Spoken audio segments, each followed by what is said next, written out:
As the coronavirus continues to spread across China, other nations around the world are starting to increase their precautions. Just a short while ago, British Airways said it was suspending all flights to and from mainland China.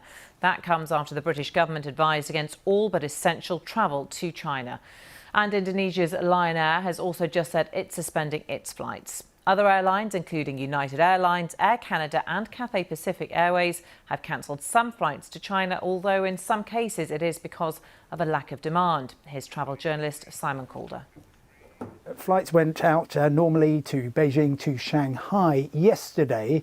They are now on their way back. The flight from Beijing due in at 3 o'clock at Heathrow this afternoon. The flight from Shanghai slightly behind it. They're both over Siberia at the moment.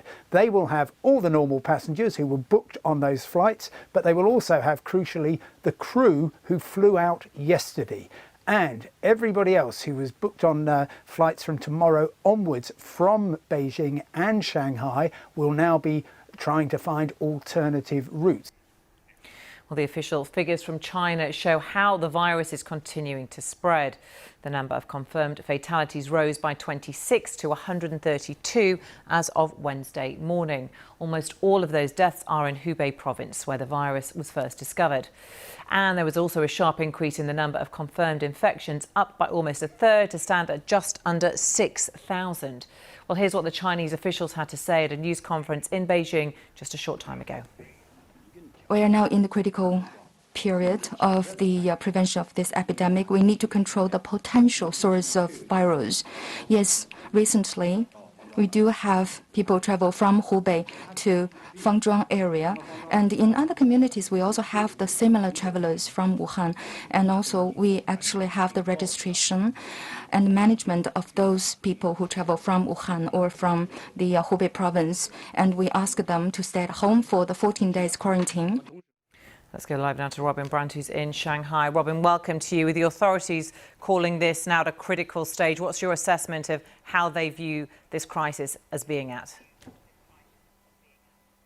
Well, on the one hand, we have a country that's certainly around Wuhan, the epicenter city, and the surrounding province of Hubei, essentially a lockdown involving millions of people. On the other hand, we have international governments seeking to remove their people from that city.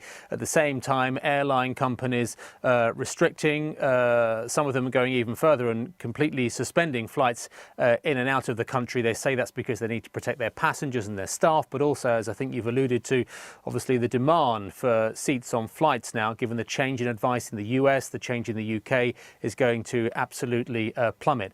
President Xi Jinping yesterday, the man who has said he is in charge of directing personally the response to this, described this outbreak of coronavirus as a devil. They are throwing everything they have at it in terms of logistics, something, of course, by the nature of the authoritarian Communist Party-controlled government here, they can do very well. Thousands of military personnel, doctors, a huge amount of money being sent in to try and assist as well. But at the same time, the effort is to try and stop the spread and just contain this virus. And the most effective way of doing that in recent days has essentially been to tell everyone not to return to work, not to return to school. They've postponed the end of China's Lunar New Year festival. That's because the prospect of tens of millions of people crisscrossing the country over the coming days and what that could do for spreading the diseases, frankly, just adds to the nightmare scenario.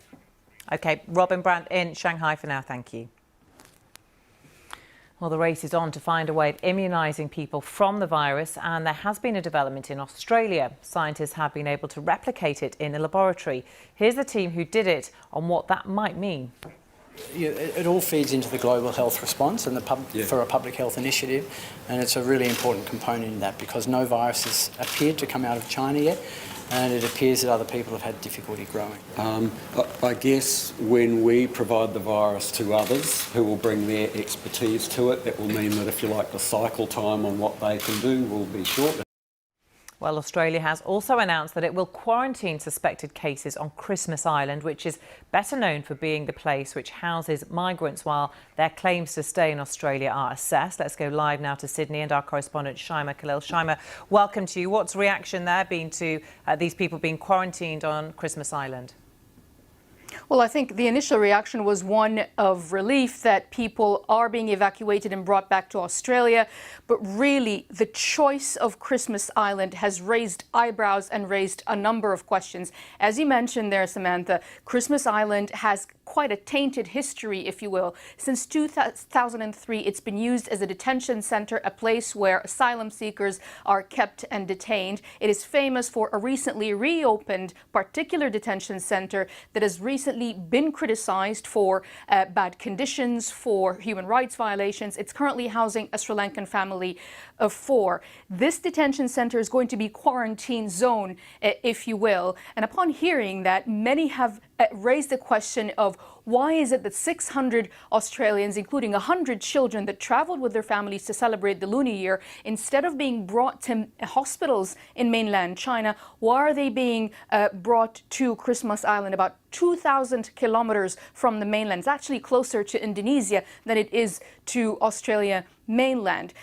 The other thing is if it's a place that's been criticized for bad conditions in the past, why is it suddenly deemed okay for people to be there, to be quarantined for 14 days? Is there going to be adequate guards, adequate medical facilities? All of these are questions that the Prime Minister has not answered. And also, inside Christmas Island themselves, we've heard from the authorities who've told local media that the first they heard about was from the media when the Prime Minister announced it. So in principle, there is a sense of relief that Australians are coming back, but the place that they're going to go to when they do come back is quite problematic. OK, Shaima Khalil, for now, thank you.